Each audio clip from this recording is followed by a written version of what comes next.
जय गुरुदेव।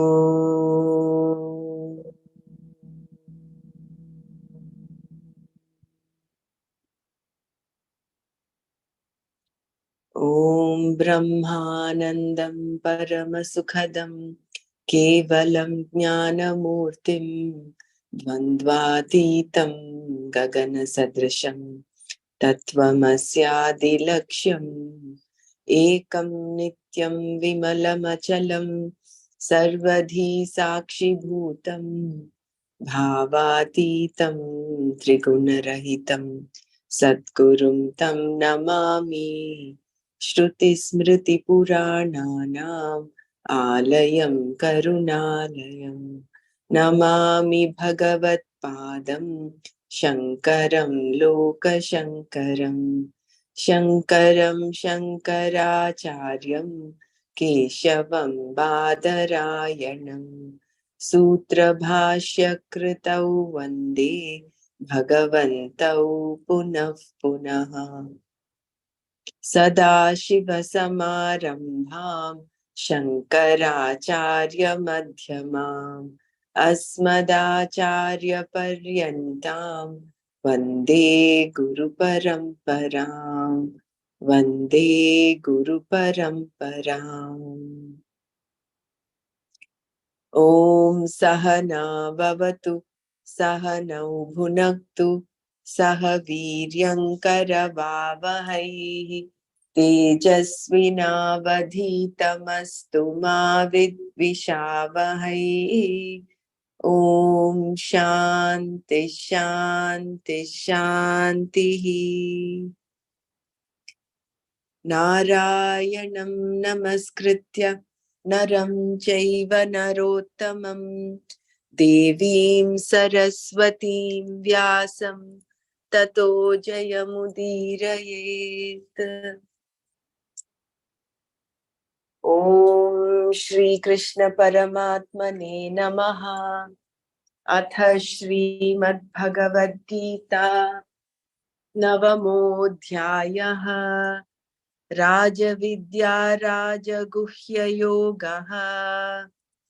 श्रीभगवानुवाच इदं तु ते गुह्यतमं प्रवक्ष्याम्यनसूयवे ज्ञानं विज्ञानसहितं यज्ञात्वा मोक्ष्यसे शुभात्।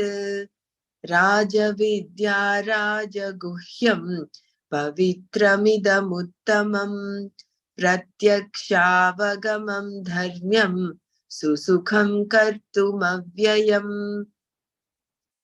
अश्रद्धधानाः पुरुषा धर्मस्यास्य परन्तप अप्राप्य मां निवर्तन्ते मृत्युसंसारवर्त्मनि। मया ततमिदं सर्वं जगदव्यक्तमूर्तिना मत्स्थानि सर्वभूतानि न चाहं तेष्वस्थितः न च मत्स्थानि भूतानि पश्य मे योगमैश्वरम्। भूतभृन्न च भूतस्थः ममात्मा भूतभावनः। यथाकाशस्थितो नित्यं वायुः सर्वत्र गोमहान् तथा सर्वाणि भूतानि मत्स्थानीत्युपधारय। सर्वभूतानि कौन्तेय प्रकृतिं यान्ति मामिकां कल्पक्षये पुनस्तानि कल्पादौ विसृजाम्यहम्। प्रकृतिं स्वामवष्टभ्य विसृजामि पुनः पुनः। भूतग्राममिमं कृत्स्नम् अवशं प्रकृतेर्वशात् न च मां तानि कर्माणि निबध्नन्ति धनञ्जय उदासीनवदासीनम् असक्तं तेषु कर्मसु मयाध्यक्षेण प्रकृतिः सूयते सचराचरम् हेतुनानेन कौन्तेय जगद्विपरिवर्तते। ओम तत्सत्।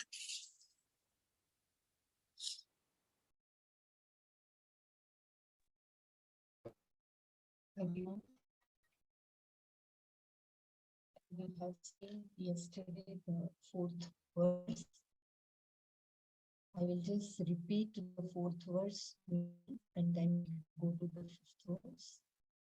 Once again. Your volume is a little low, Bela. Is it? Just a minute. I will increase. Yeah. It was low. Yeah.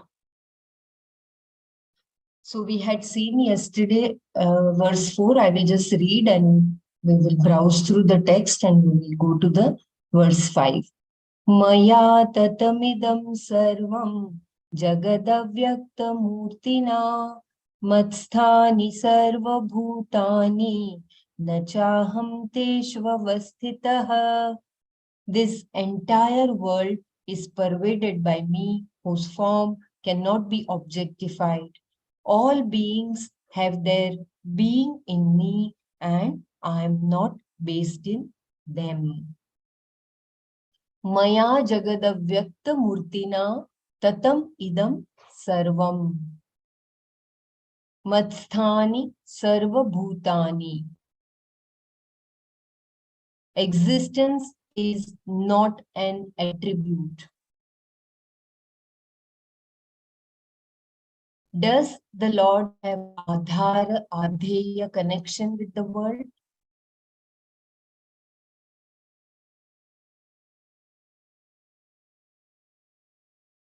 The last paragraph says, a connection can only be between two things that are Satya. If Atma is Satya, and if there is any other Atma which is equally Satya, then we can say that one Atma is connected to the other Atma, that one is based upon other, that one depends upon the other. But there is no second Atma at all. If there were, you should be able to recognize it. But anything you can recognize is an object of Atma and not Atma. That is because Atma is consciousness, which recognizes everything. There is only one Atma, which from its own standpoint is non-dual. It is pure Chaitanya Atma. Because Atma is not connected to anything, Bhagavan says, Nacha matsthani bhutani pashya me yogamaishwaram bhuta bhrunna cha bhutastho mamatma bhuta bhavanaha. Nacha matsthani bhutani. And the beings do not exist in me. Me, my, Aishwaram, Yogam, that which belongs to the Ishvara, connection to the Jagat. Pashya, see, Mama Atma, myself, Bhuta Bhavanaha, is the creator of beings. Bhuta Bhrit, the sustainer of beings. Nacha Bhutasthaha, and not residing in the beings. Nacha Matsthani Bhutani, me Aishwaram Yogam Pashya mama atma bhuta bhavanah bhuta brita nacha bhutasthaha. And the beings do not exist in me. Look at this Aishwara connection of mine to the Jagat. Myself is the creator of the beings, the sustainer of the beings, and yet is not residing in the beings. I repeat, and the beings do not exist in me. Look at this Aishwara connection of mine to the Jagat. Myself is the creator of the beings, the sustainer of the beings, and yet is not residing in the beings. First, Bhagavan said, all beings have their being in me. Matsthani sarva bhutani. Now he says, and the beings do not exist in me. Nacha matsthani bhutani. This removes any possible notion of Bhagavan being the Adhara of all these beings. If Atma is only one and everything is dependent upon Atma, there is duality.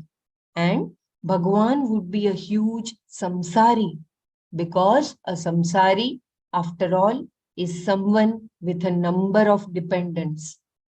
To rule this out, he completely reverses his language and says, all these beings and things do not exist in me.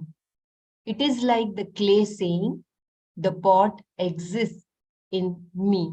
Then after thinking it over, saying, in fact, the pot does not exist in me. All that is in me is clay.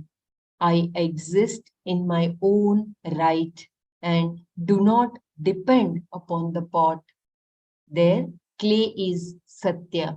Anything else has no independent existence. It is only Nama Rupa. Similarly, every thought is me, but in me there is only Chaitanya. If you turn your vision towards the Atma, there is no thought there. And for that, you need not do anything.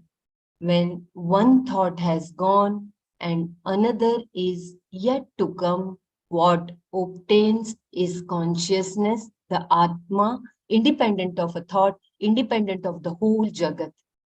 That consciousness is the nature of the Atma, and in its Swarupa, there are no beings.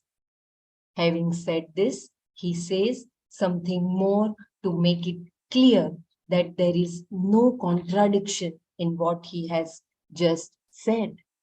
He says, Pashya me yogam aishwaram. Pashya means look, understand. The word Aishwaram is an adjective to the word yoga and means that which belongs to Ishvara. Yoga here means connection. The Lord says, look at my connection with the Jagat. Pashyami yogam Aishwaram. This is the yoga, connection of the cause, Paramatma, with the effect, the Jagat. In any cause-effect relationship, the cause is independent of the effect, while the effect depends upon the cause. This is the reality from the standpoint of cause-effect, Karana Karya. If you go one step further and look at the cause, Karana, is there an effect, Karya? You find that all that is there is only the Karana, because the Karya is nothing but the Karana in another form.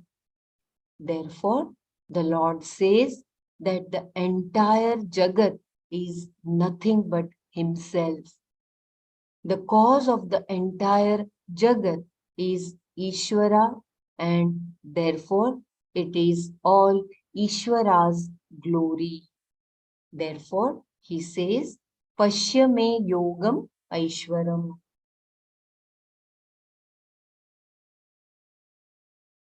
Sorry.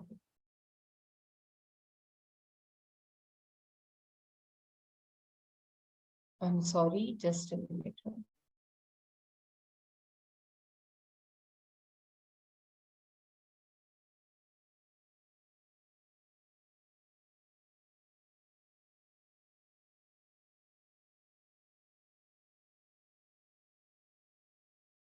I think the page is on. Uh,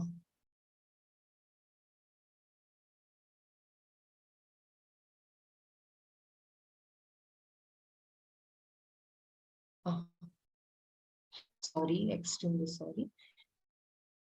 Therefore, he says, Pashyame yogam aishwaram.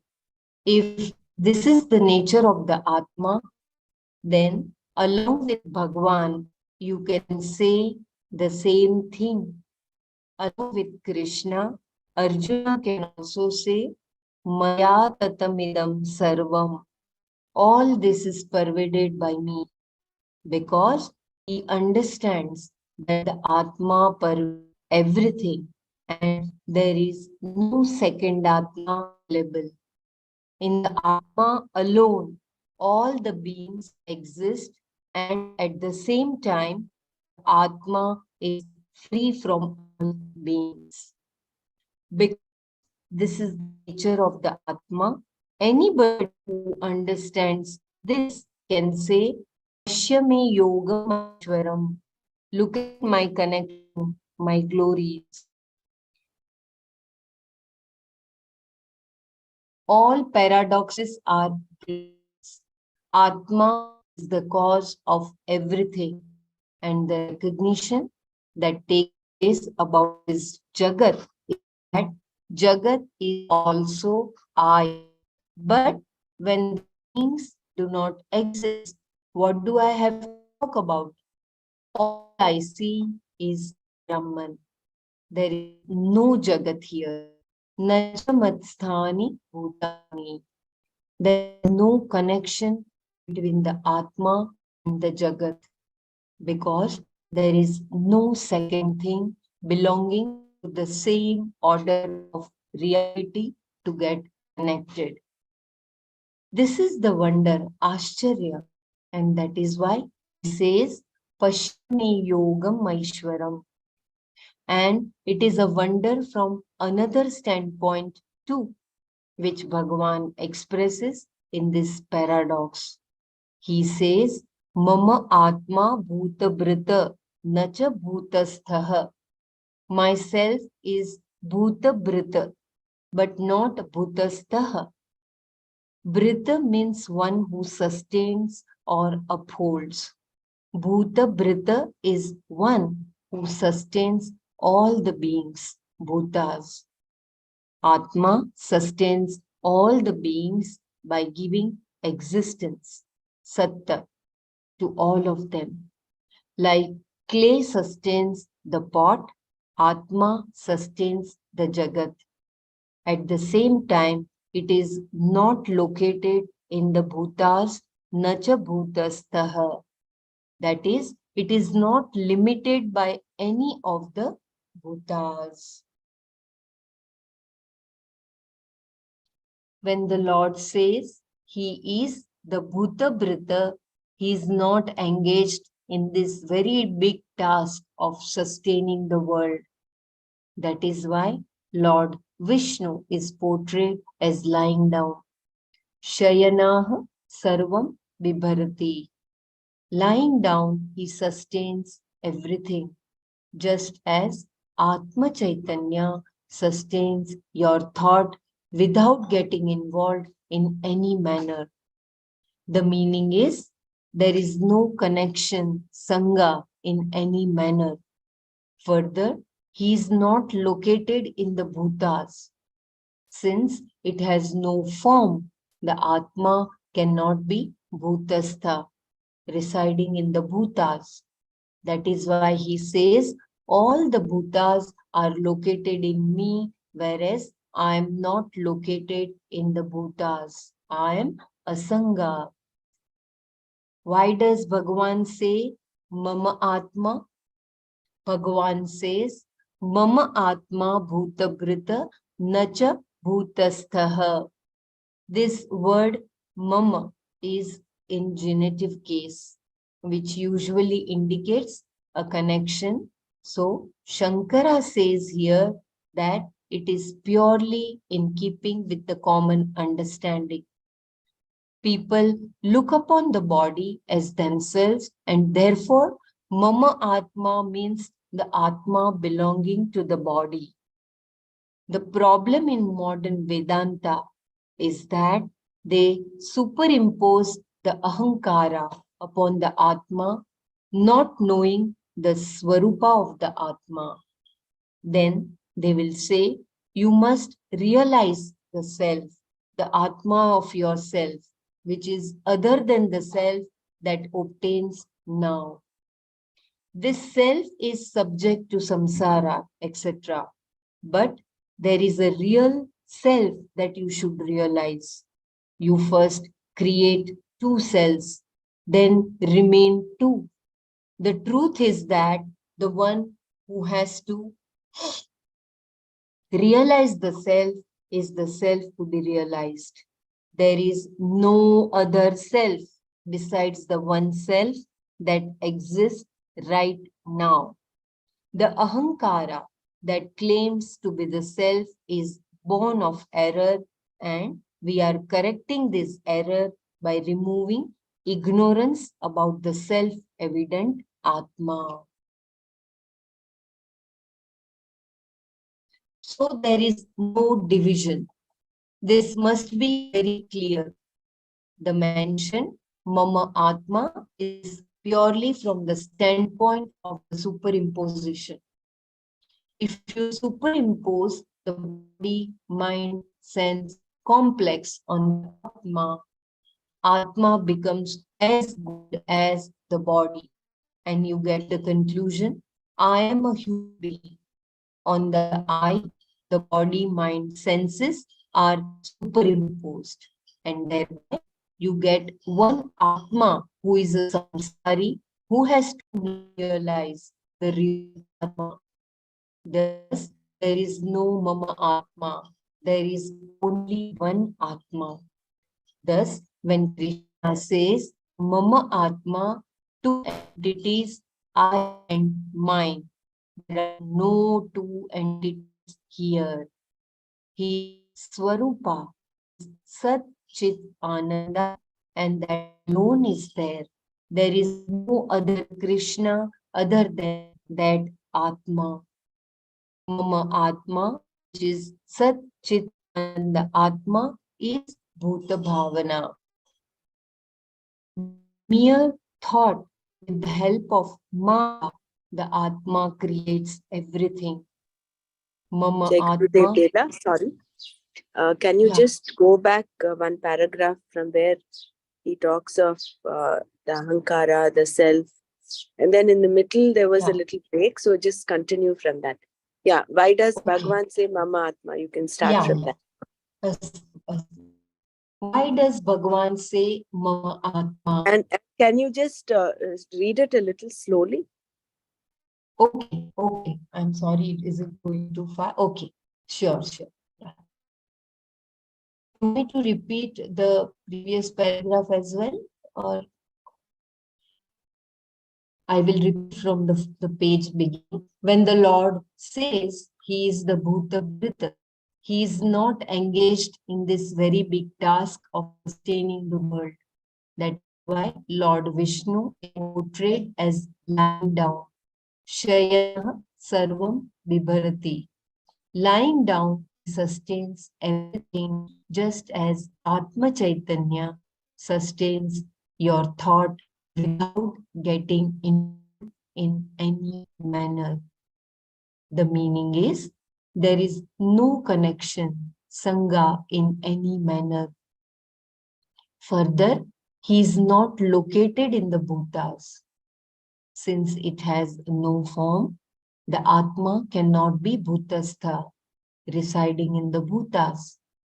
That is why he says, all the Bhutas are located in me, whereas I am not located in the Bhutas. I am Asanga.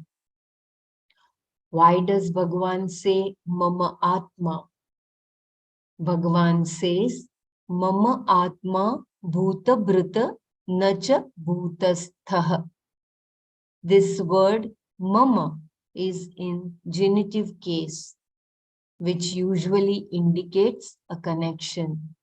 So, Shankara says here that it is purely in keeping with the common understanding. People look upon the body as themselves, and therefore Mama Atma means the Atma belonging to the body. The problem in modern Vedanta is that they superimpose the Ahankara upon the Atma, not knowing the Swarupa of the Atma. Then they will say, you must realize the self, the Atma of yourself, which is other than the self that obtains now. This self is subject to samsara, etc. But there is a real self that you should realize. You first create two selves, then remain two. The truth is that the one who has to realize the self is the self to be realized.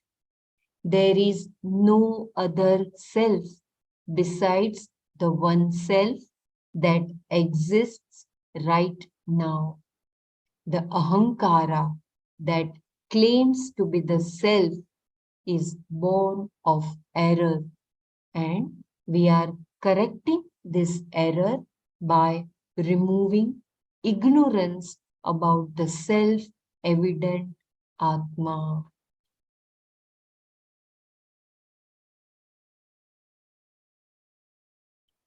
So there is no division.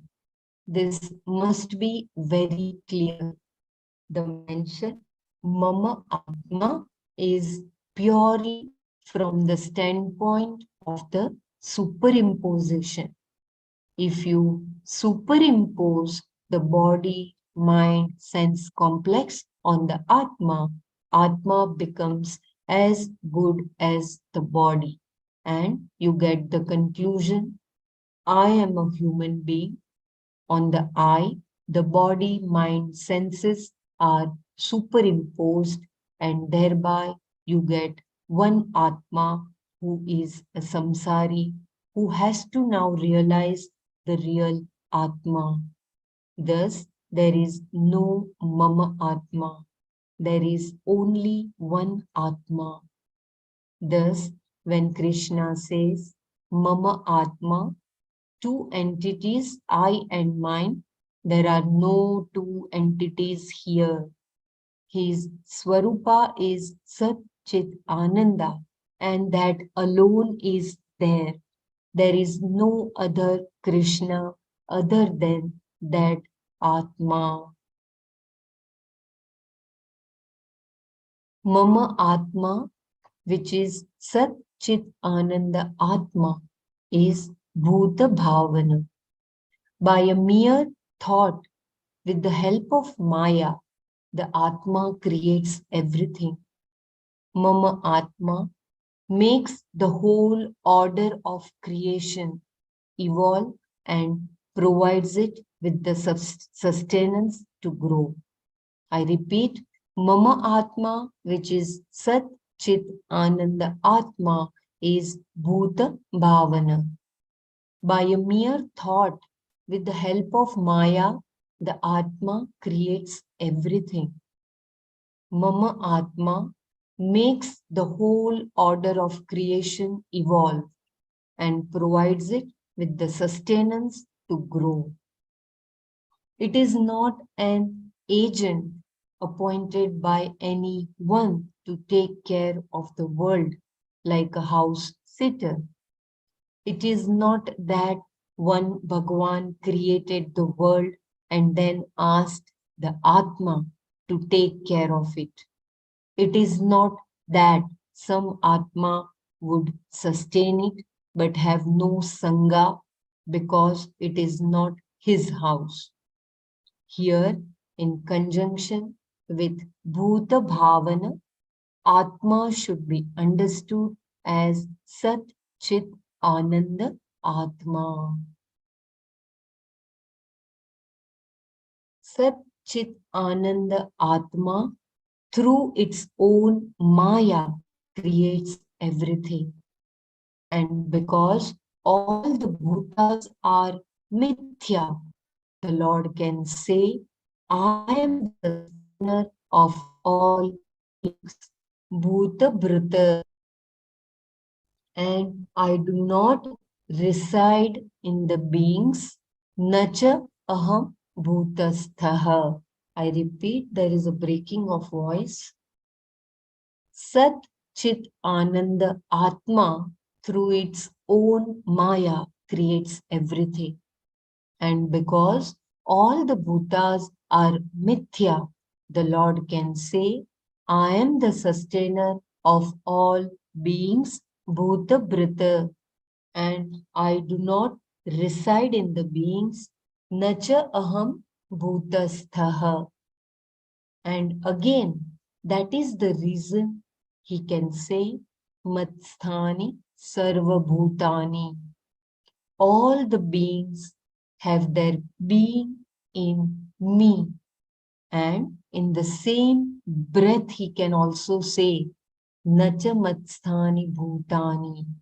All beings do not exist in me.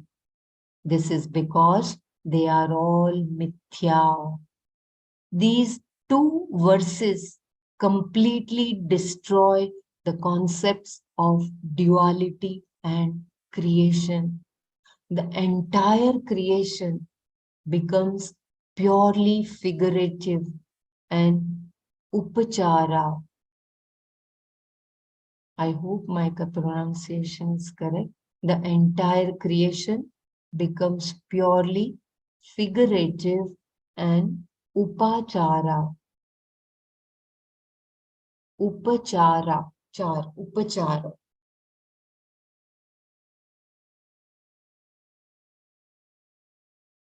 Upachara. Yeah. So it is the same thing when you say human, animal, trees, you are again going to Nama Rupa. It is not like that. It is the same Atma. He's saying Mama Atma because we are used to that superimposition. So that is why he separated Mama Atma, but there is no separation. It is the same Atma, one Atma only. If you want, anyone wants to share or want me to read, I think it is getting very clear, right?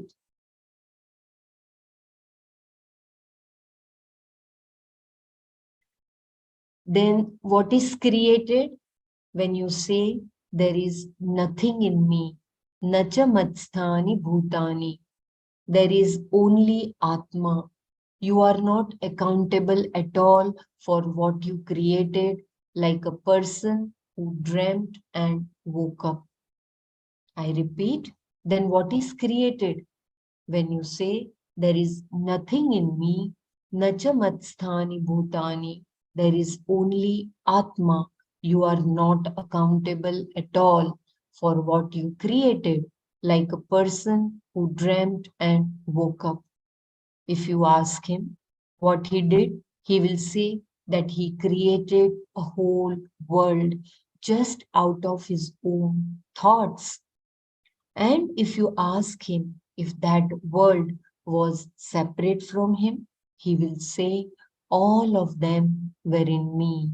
Matsthani sarva bhutani. If you were to ask him, do you depend upon them? He would say, not at all. It was my own glory, my own creation. Furthermore, I am Bhuta the one who sustains the whole world.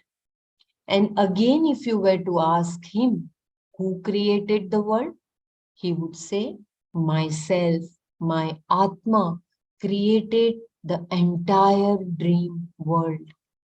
In all this, there is no contradiction because in the dream, the entire dream world was nothing but the dreamer.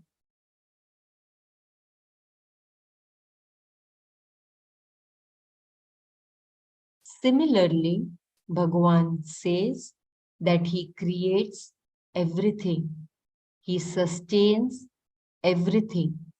Then in the next breath, he says, he does not have the task of running the world because there are no beings at all. There is nothing there to sustain. When a person wakes up from the dream and talks about the dream world he experienced is only from the standpoint of the dream. The waker is a single person.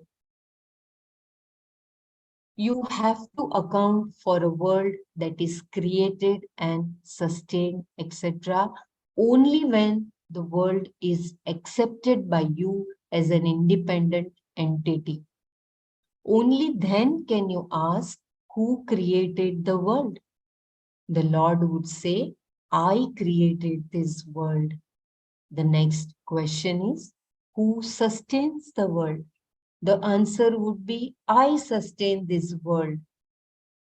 Then the next question would be, are you dependent upon the world? The answer would be, no, I am not dependent on the world. Then the next question would be, is the world dependent upon you? The Lord would say, yes.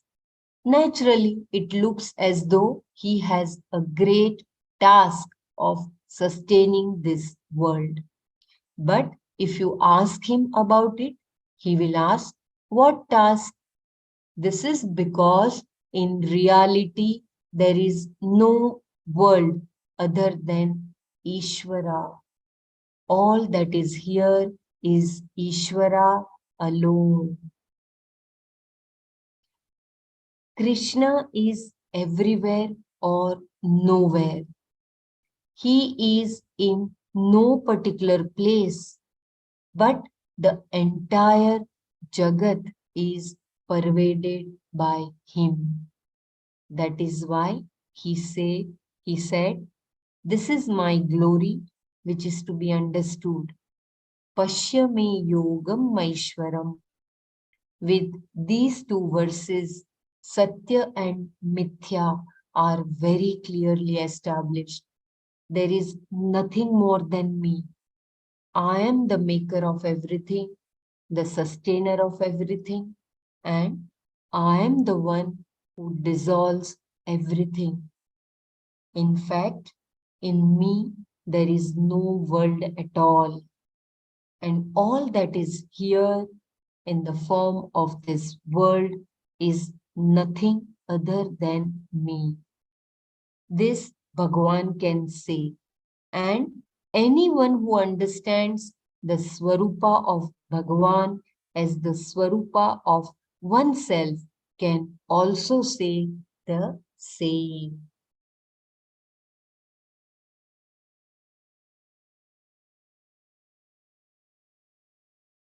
So that is the fourth and fifth shloka where Bhagavan has clearly mentioned the reality. Brahma Satya Jagan Mithya.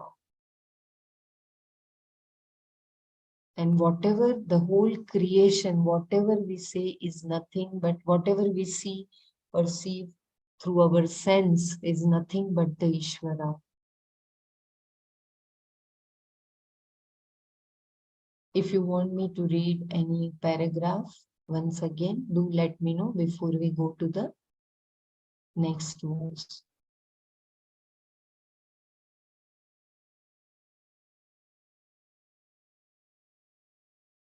Everything that was said, anyone wants to share?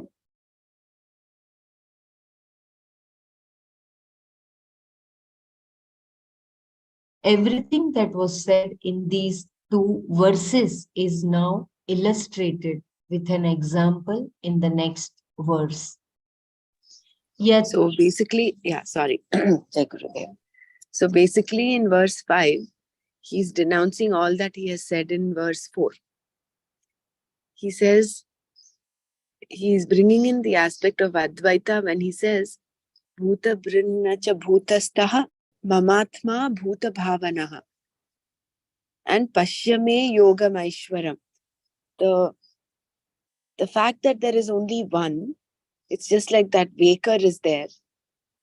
The waker is only one. Only it's just the thought. From the thought and with the help of Maya, Ishvara creates the whole Jagat. So although it seems like he pervades through it and that the Jagat is in him, in fact it is not. Because it is all mithya. It is all only a superimposition. The only thing that exists is Satya. And therefore it also, the very fact that Narayana is seen lying down in the Shayana Rupa means that it seems from the periphery that, oh, to create and sustain the world is a big task. But actually not. It is self-sustaining. And he actually does not need to do anything. But the fact that it was created by just his thought, just like how in the dream, for a dreamer, how he just creates the dream in his dream. So how real is the dream? That real is the Jagat. So that is why great people have said, Gurudev has said, the whole life itself is a dream. So when we wake up with this truth that all that we see, hear, touch, feel, and we think it is so real, it is only because our identity with that is so deep-rooted. We are so connected with the world and we identify that is real. We are not able to see that, we are not able to realize that that is only a superimposition. It's only like the mirage on the road. So the closer we get to the truth, then we realize, oh, it is only a mirage. There was no water at all. It is only an illusion. But what is that Satya? The only thing that is the truth is Ishvara, nothing else.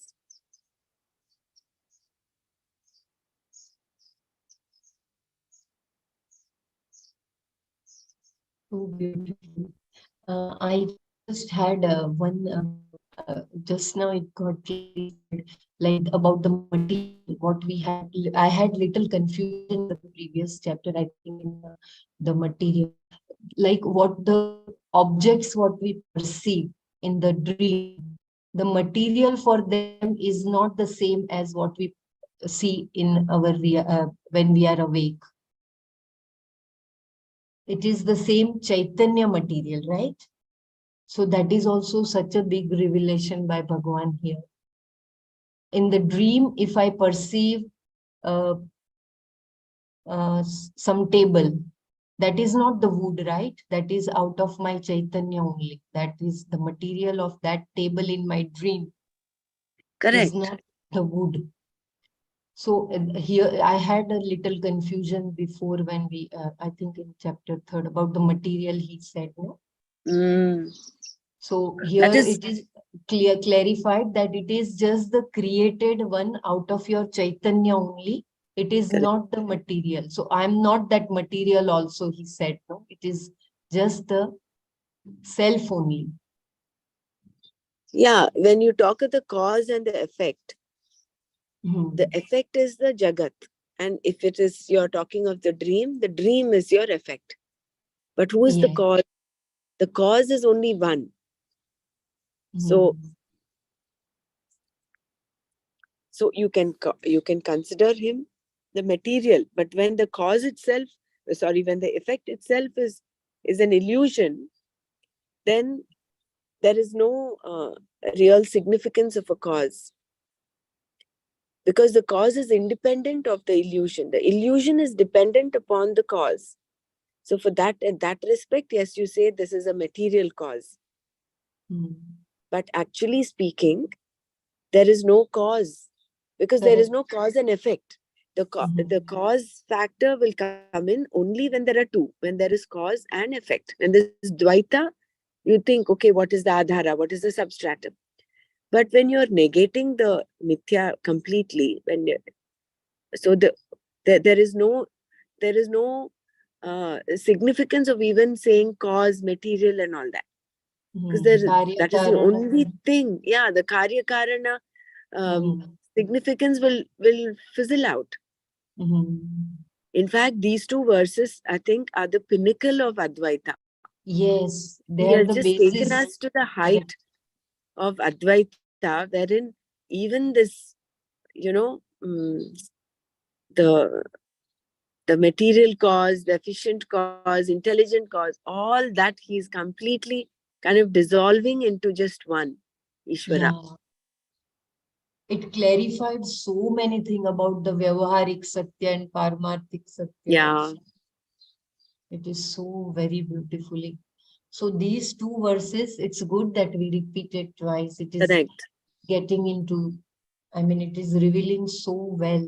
I remember when Nana took this, I think, I don't know about the others, but I had I said, how can Krishna contradict his own Yes, words? we all had the same, no? We We all all had the asked. same thing. Yes. So it is not Nana said how Krishna would never contradict himself. It is that our understanding has not reached that level. Our buddhi has not reached that level. So it is somewhere we learned I think in the last few shlokas, that taking your level, purifying your buddhi to the level of Krishna's buddhi is that preparation that we need to do. Correct. Then this Atmajnana will be like butter. Effortless. Effortless. Susukham kartumavyayam.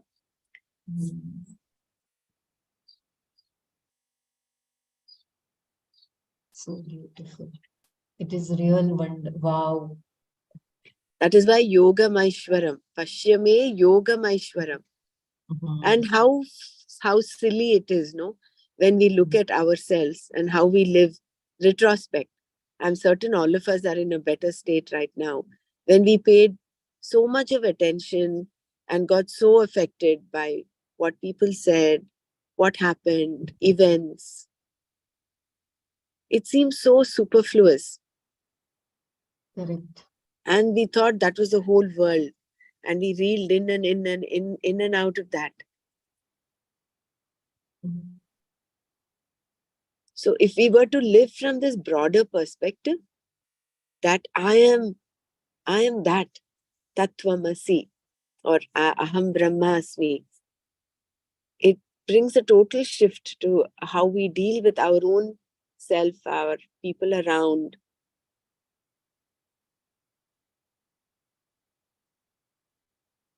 Yeah, total shift. If anyone else wants to share, please do before we go to the next verse. Yeah, please. The more you simplify and share, the more clarity it will dawn. Yeah, Dr. Renu says, even now we get involved in mundane things, but much less. Yeah, you can't, because see, the orientation is there. No, we have that orientation from lifetimes. That vasana, that I am the body, I am the self, I am the hankara. So it is only with knowledge that little by little that cleansing happens inside. And that hold that we have, that I am the ahankara, will slowly settle down, and the cleaning process is on. We will have to uplift ourselves up to the Krishna. Right. We have to elevate ourselves to his buddhi and understand. That is why chanting the Bhagavad Gita, Nana had mentioned, when you keep chanting every day and make it a habit, there'll come a point when it is as if you are Krishna, and you are saying it, all of those. When you chant with the meaning, with the understanding, it is like the words are coming out of you and you are Krishna. So I think that state, I don't know, maybe Nana has probably reached that, because he's been doing it from the last 25 plus years now. Plus he knows all the meanings. So that is, he's in a different state altogether. But For us, it's a step forward in being in sync with what Krishna's buddhi is. I think innocence means like childlike innocence and buddhi like Shankara. Mm. That combination will really lift us suddenly from of this Maya. Yeah. And having the implicit faith, having that shraddha. Yes. Doubt can come up. No, Array, what is this? I'm still getting stuck in mundane. When will I grow? All those little doubts might come. But there we should just keep our shraddha very firm and say, I'm on the path, I'm on the right path. I'm holding on to the truth.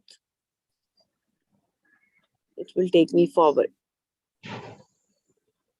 That Shraddha will help us to uplift faster actually. Mm.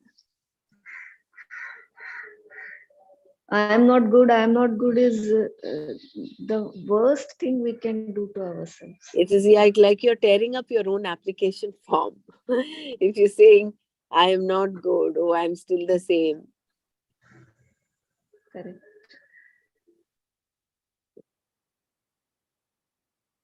Like how Gurudev says, Maya is like mirage. Yeah, Maya is, the world is like the mirage. And the reason why it is this Maya. And why is Maya so powerful is because it is created by Ishvara, who is all powerful. Which is why coming out of the clutches of Maya requires that effort. That effort is antakarana shuddhi and antakarana naischalya. That is the effort required.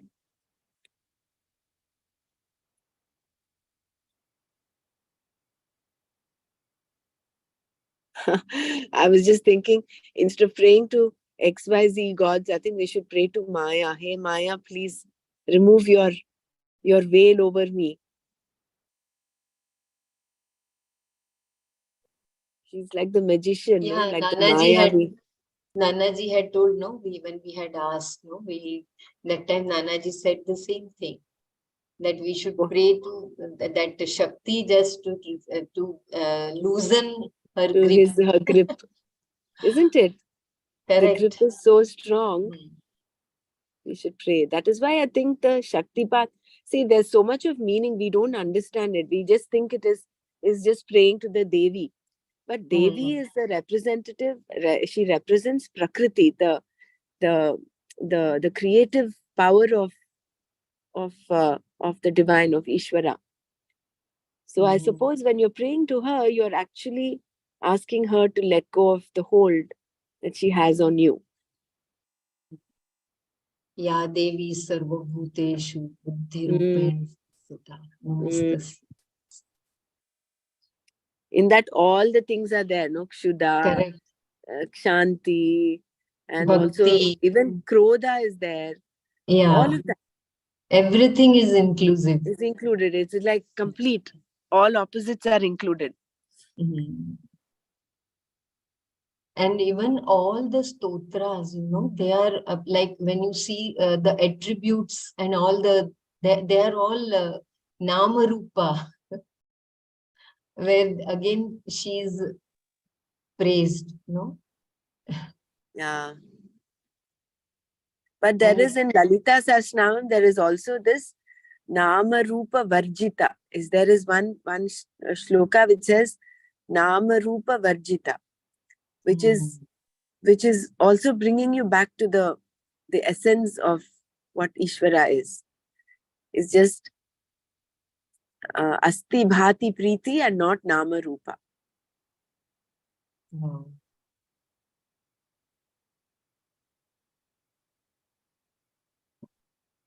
I don't know in the Chinmudra whether we can consider that. No, I don't think so. This is only two. Asti Bhati Preeti is what is the essence, the Swarupa of Ishvara, whereas Nama Rupa is that of the Jagat. So we have to delink ourselves from this Nama Rupa and identify our orientation towards the Asti Bhati Priti.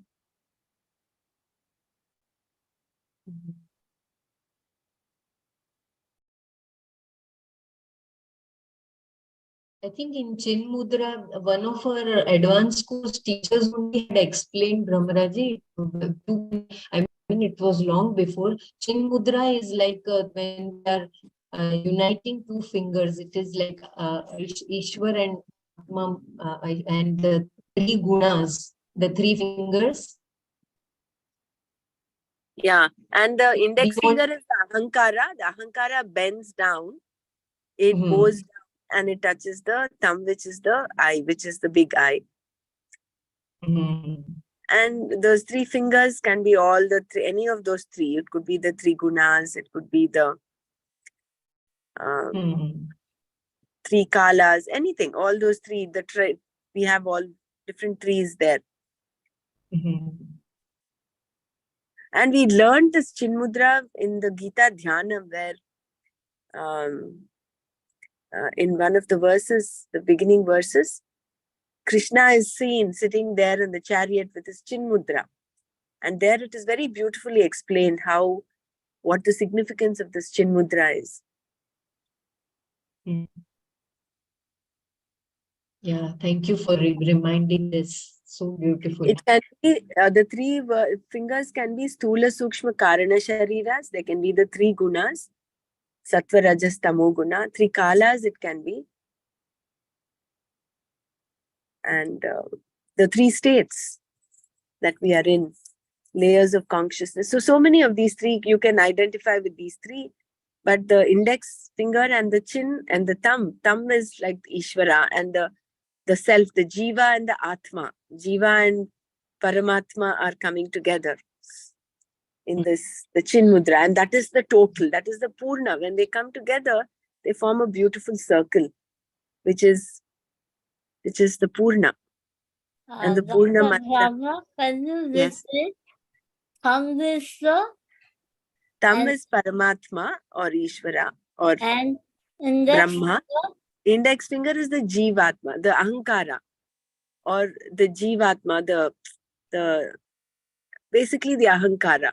So this two coming together, the Ahankara bowing down, coming towards the Paramatma, or the Jivatma merging with the Paramatma.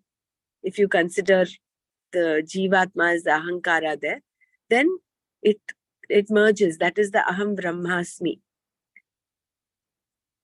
And that is the truth. And that completes the circle. And the circle is complete, like that Purnamada Purnamidam. And then the other three fingers are all those three things, whatever three we want to consider them as. And I think in the Brahmanandavalli, in that Brahmajnanavalli Mala, in that all of this comes in, in different shlokas. It's just reiterating this. So three fingers are considered as what? Three fingers are considered as what? I didn't understand what you're asking. You're asking what are the three fingers? Represent. Yeah. They represent three avastha, all three. Three gunas. It could be the three avasthas, three kalas. Then it could be the Stula Sukshma Karana Shariras. So we are not that. They are all separate. See, in a way, there is a connect because it is the illusion. But actually, there's no connect. Which is what in this verse 5, that is what we learned. Although it seems like the Karya Karana connect is there, because there is only one, there is actually no connection. Like, is there a connect between the road and the mirage? The mirage we're able to see only because of Maya. Because of whatever the reflection, refraction of the sun's rays on the road. That is the Maya, effect of Maya. But actually speaking, is there a connect between that water we so-called think there is on the road and the road? It is only an illusion. So the only thing that exists, the truth, is the road. Similarly, similarly, Brahma is the only thing that, Brahman is the only thing that is the truth. Yeah. Gurudev, one doubt I'm having, this everything is dream, right? There's no Yeah. Jivatma, Paramatma, etc. So we just only one consciousness, fine? Then all that happened like Ramayana, Mahabharata, everything is also a dream. That means it didn't exist.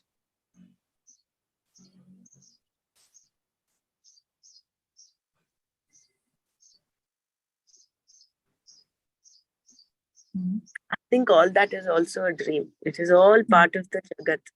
No? But somewhere I've read also this world is also real, no, but the same, not something like that,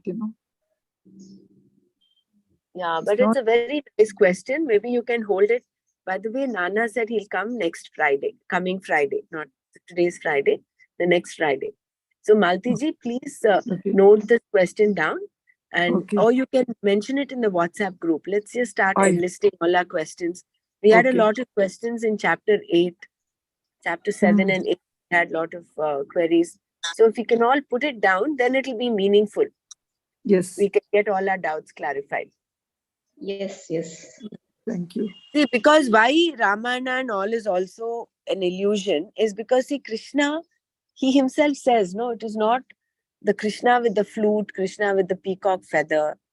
When he means Satyam, Jnanam, Anantam. That is the only thing that exists. Everything else is just created. It's just a creation. It's just an illusion. That includes Ramayana, Mahabharata, all the Puranas. But it's a very beautiful question. It then sets you thinking, no? Yeah. And then in the same talk, in the same breath, are the Vedas. Then what about the Vedas? We have Yes. Shabda Pramana. So is that real, or is it's just like how Ashtavakra had the question, King Janaka had the question. So I think from what we have learned, it is not an anubhuti still, but what little understand is the only thing that is the truth is Satyam Jnanam Anantam Brahma. That's it. Purnamadam. That is the only thing which is, although the Jagat that is created also seems Purna.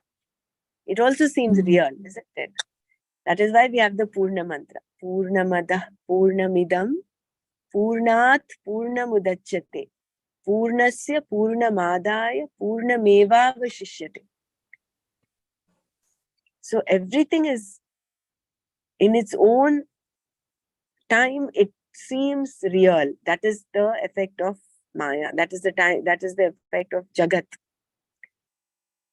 As long as we are experiencing it, it seems very real. The pain that someone comes and, pokes you with a needle, that pain is real, isn't it? You cannot say that it's mithya. Yes. So Purnamadaha, the Purna that Ishvara we're talking about, Satyam Jnanam Anantam, is Purna. But what comes out of that is also Purna. And when you remove one Purna from the other, what remains is Purna. And I think our journey as sadhaks is to revel in that absolute Purna while living in the Jagat. And also this law of karma and all the sanchita, prarabdha, all this also, maybe this dream is a play of consciousness. It's a play. So once we realize that, no, then our to the depth of which we kind of suffer, enjoy, that will kind of start getting loosened up, no? You will not be in that self-blame. You will not be in the blaming others, blaming yourself for your karma. So even the effect of karma itself will not have so much of a effect on you, because you're holding on to that truth. Mm. And karma is, again, as we see, it is only a product of Maya, finally. So anything to do with Maya is anatma, that we know. So linking ourselves with Atma, delinking ourselves with Anatma. That is the whole journey. Mm. And also when we dream, it's haphazard. This dream is actually, Narayana is dreaming this. So that's why it's more organized and, looks everything, Yeah. Because in our dream, the Gurudev says, the elephant you'll find on train when you're going, all Correct. sorts of khichdi it will be, Whereas this is God's, Krishna is dreaming, maybe. Correct. I think so. So many questions are coming. Yeah. So beautiful. I can see the train of thought that you're going through.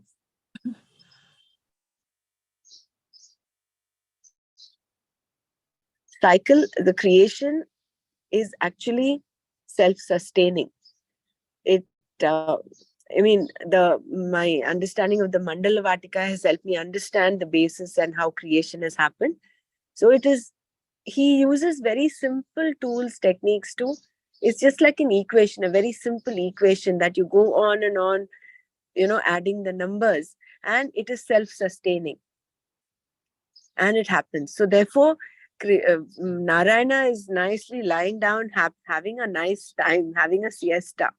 He is not running around like how we as mothers, if to manage one household, we sometimes get the roof up and down. If we have some guests coming over, it becomes even more difficult. So it is like we are doing it, but for him there is no doership there, and plus it's just like a play. It's a leela for him. It's happening on its own, and he's having his great time watching all of this, having a good laugh at, like in that Vishwarupa Sandarshana, the Vishwarupa, where he is there. He's that Virat Swarupa where everything is like, those people are getting into his teeth, getting into his mouth, and his, all of that. All that is happening in him. But he's untouched. And we are that. The whole thing of Vedanta is saying, hello, you are that. You are not this small little jiva who's like a lilliput, tossed and turned over by samsara. He said, you rise yourself up to that level. That is why it says Vedanta Dindima. Dindima is like, you're using those drums and you're like beating it loud. It's a loud clarion call of Vedanta saying Tatvamasi.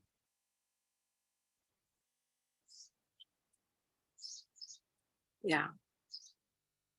This autobiography yogi, sometime back I read, there's also everything says, even when we die also, from one dream to the other dream. The death is a dream actually. And if you have lived our life in an orderly way, you go to the nice place. If you have lived the life of, all wrongdoings, then you get into nightmare sort of a dream. So that's what, I've read somewhere. And Yoga Vasishtha is also all about this only, right? Yoga Vasishtha. The whole thing is correct. Yoga Vasishtha is full of dreams. No dream within only, a dream. yes. Malti ji has given beautiful dimension. If we are organized, then our dreams are also more this thing. Otherwise, everything is so haphazard, headache. So beautiful it is, isn't it? If this thing, if we can catch for today as a takeaway, lot of things will be sorted out. Just comparing the organized day and haphazard day, and organized dream and haphazard dream. One thing I here wanted to mention, in 2006, when Silver Jubilee was happening, how composed and calm and completely steady Gurudev was. That time we could see him around. No, in 2016 we couldn't see him at all, only on the screen. But I still remember that everything is happening around so much. He is the doer. We knew that, but he was so much established and unshaken every moment. Jai Gurudev.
All are muted. Please, if somebody is speaking, please unmute yourself.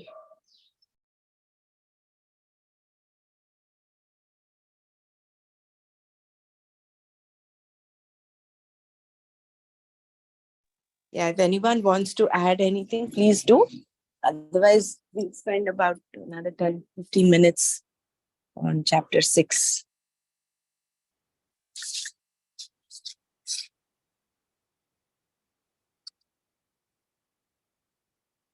We thought we'll read that 34th verse, 34th, 35th verse.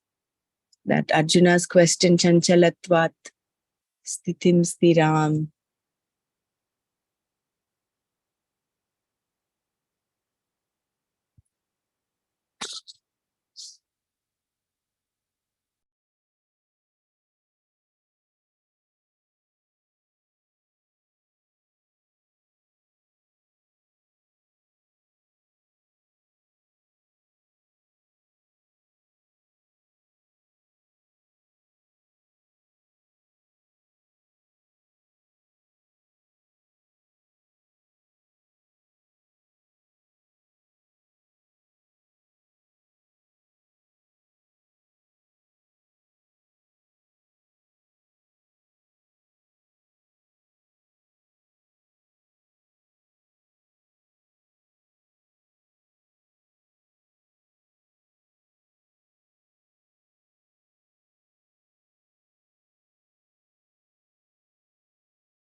You can Bhagavad Gita link.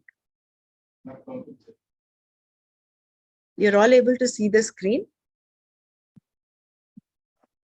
Yes, Primraj. Yes, yes.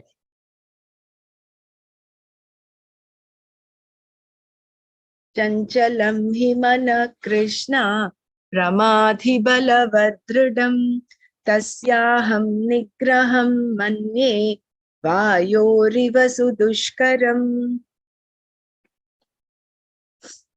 As we all know, Krishna, the mind is agitation, a strong, well-rooted tyrant.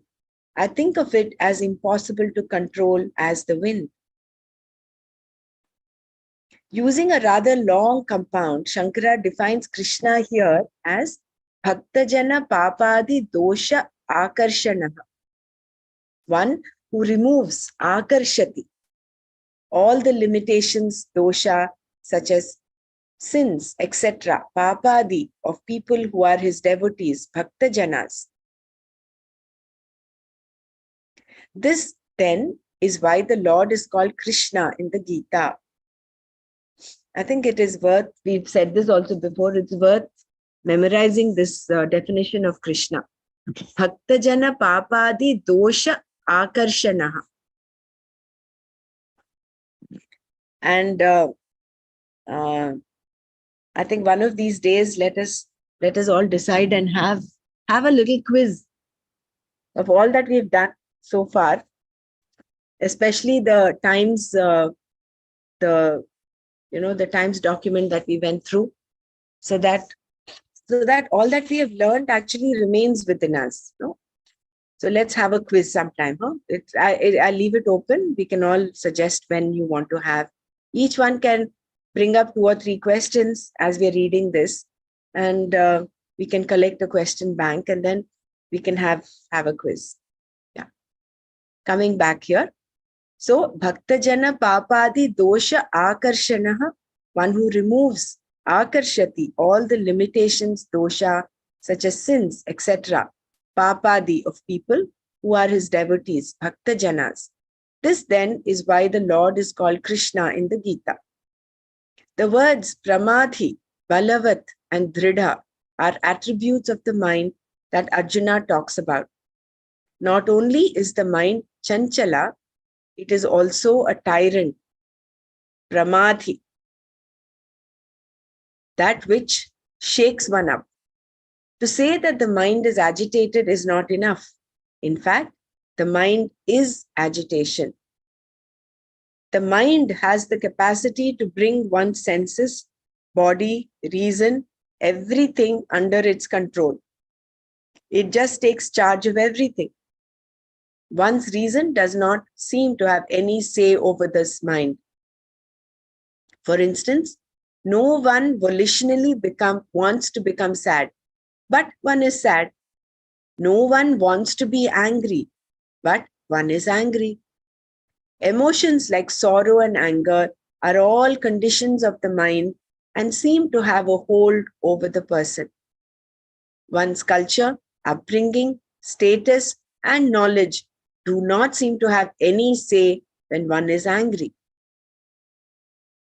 In fact, one's culture seems to be totally forgotten and an entirely new language emerges, one that is not found in any dictionary. This language, although generally understood by everyone, since everyone uses it occasionally, is usually kept suppressed. Swamiji is meaning all the foul language. Culture implies language. But when a person becomes angry and uses such unbecoming, unexpected language, the person's culture is gone. No matter how refined and cultured, no matter how manicured and pedicured, all the culture the person has ever cultivated is nowhere to be seen in moments of anger. The person's knowledge also is not available at such times. Everyone knows very well that sadness does not produce a desirable result. The sadder one is, the more problems one has. No one has solved any problem through sorrow. This is all very clear, very rational, as Krishna himself had said when he first began his dialogue with Arjuna, saying, "You grieve for those who should not be grieved for, and yet you speak words of wisdom. Ashocyan anvashochastvam prajna vadamscha bhashase." Chapter 2, verse number 11. Everyone knows this and other people tell you also. But sadness seems to be something that does not take your permission. If it did, you would definitely not give it. Who wants to be sad? Only when permission is sought is there a question of you granting it or not. So without permission, without any visa, all these things happen. Sadness implies a certain type of thinking. Sadness means there is a particular type of thinking going on. Without thinking, you cannot be sad. Sadness is not like hunger, thirst, or sleep. Without thinking, you become hungry. Without thinking, you go to sleep, especially after a big meal. And in the morning, without thinking, you are as hungry as a wolf. So, to be hungry, you do not have to think, whereas to be sad, you do. In fact, to be sad, angry, hateful, agitated, depressed, frustrated, you need to think a lot. The mind is very much present, but at the same time, it does not take your permission. This implies two people here. One who is cultured, highly educated, highly sophisticated, and very considerate, and whose language, style, demeanor, and decorum are quite different from the other person, the angry person. This person seems to have a parallel life, occupying the same mind and the same place.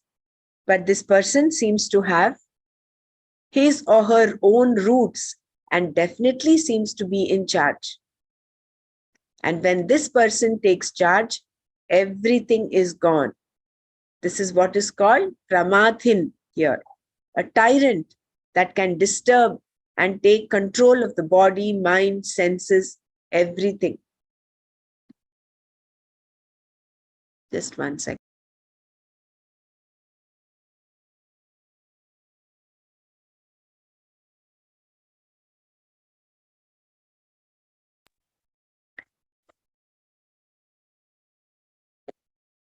I'll just read this a little. So, the mind is very much present, but at the same time, it does not take your permission. This implies two people here. One who is cultured, highly educated, highly sophisticated, and very considerate, and whose language, style, demeanor, and decorum are quite different from the other person, the angry person. This person seems to have a parallel life, occupying the same mind and same place. So here Swamiji is not talking of two different people. It's two different facets in the same person. The one facet is that of being very cultured, sophisticated, and very following decorum and discipline and highly cultured. And the other facet is that of being angry, being vile, being evil, being doing unbecoming things. So this person seems to have a parallel, occupying the same mind in the same place. But this person seems to have his or her own roots and definitely seems to be in charge.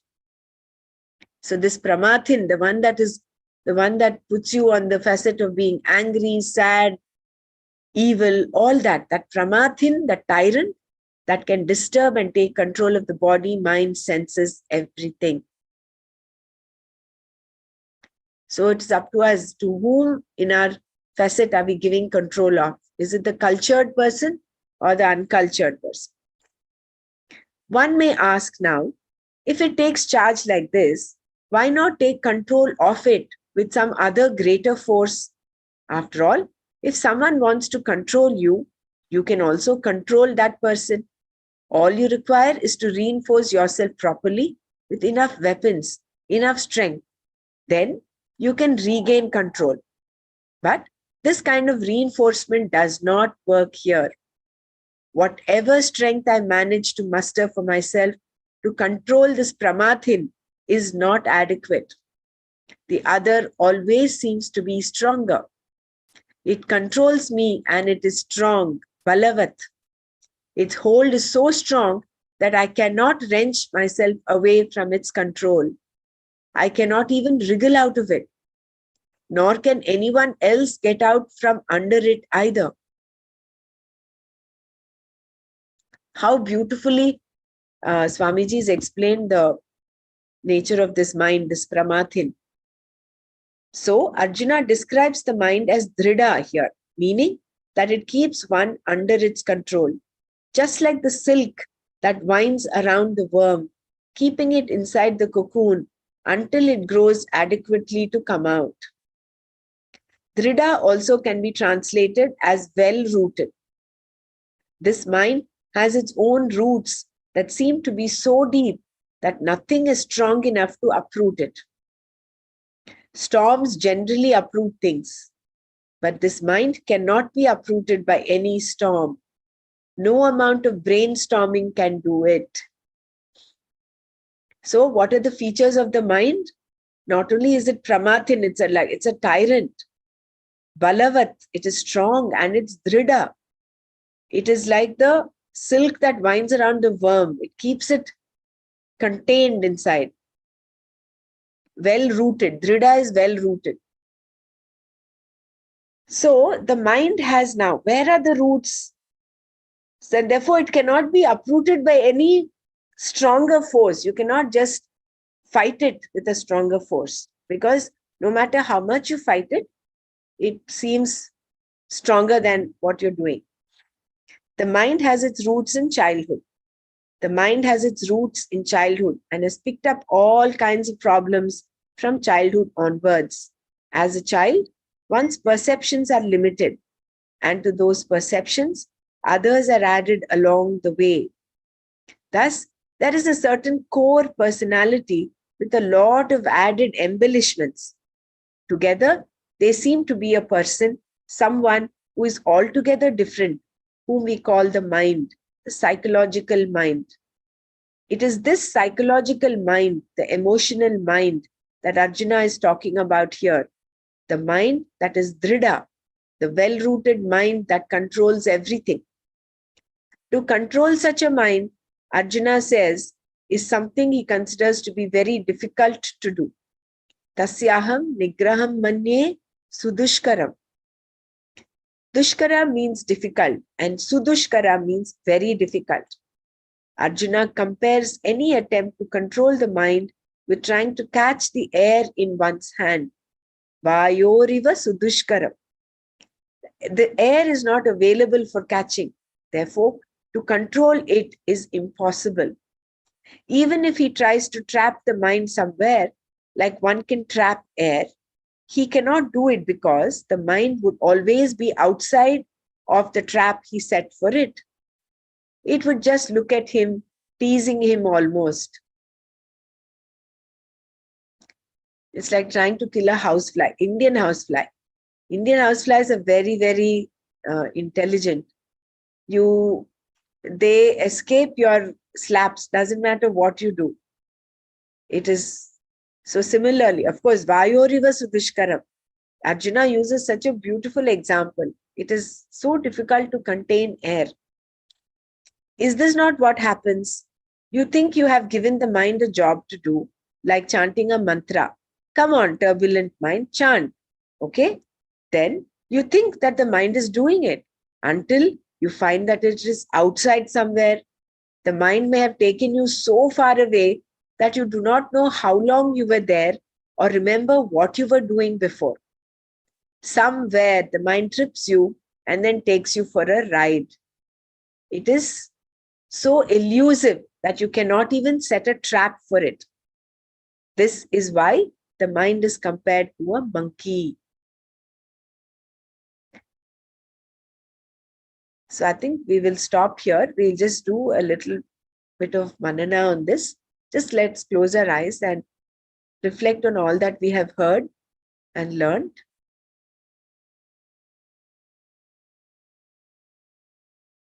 And we can just share maybe one word, one line, about what we learned about the mind.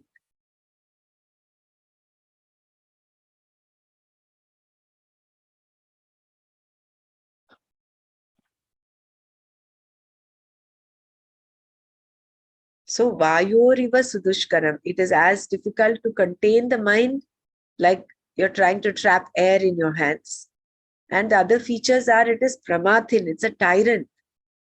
That beautiful contrast that Swamiji gave between a cultured person and an uncultured person. And no matter how cultured a person is, when he gets angry, emotions like anger, sadness, they don't ask your permission, they just come.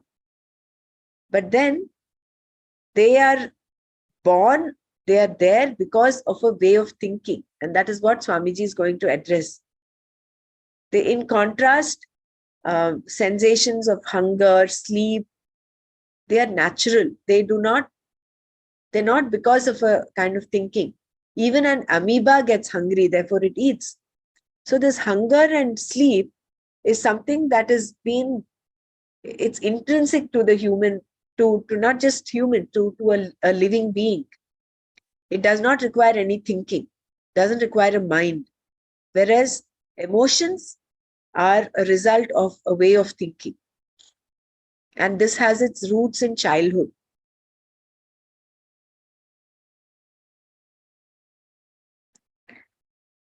So it is pramathin, balavat, dridam, and vayoriva sudushkaram.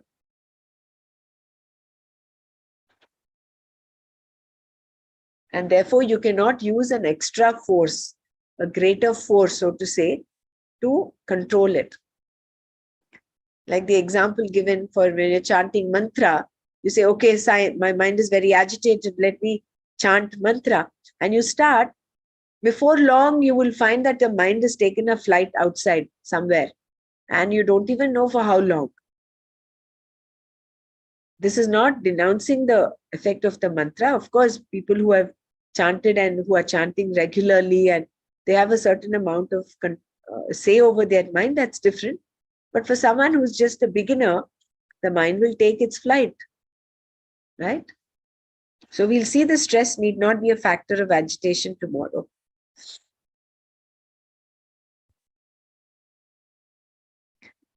Om Loka Samasta Sukhino Bhavantu.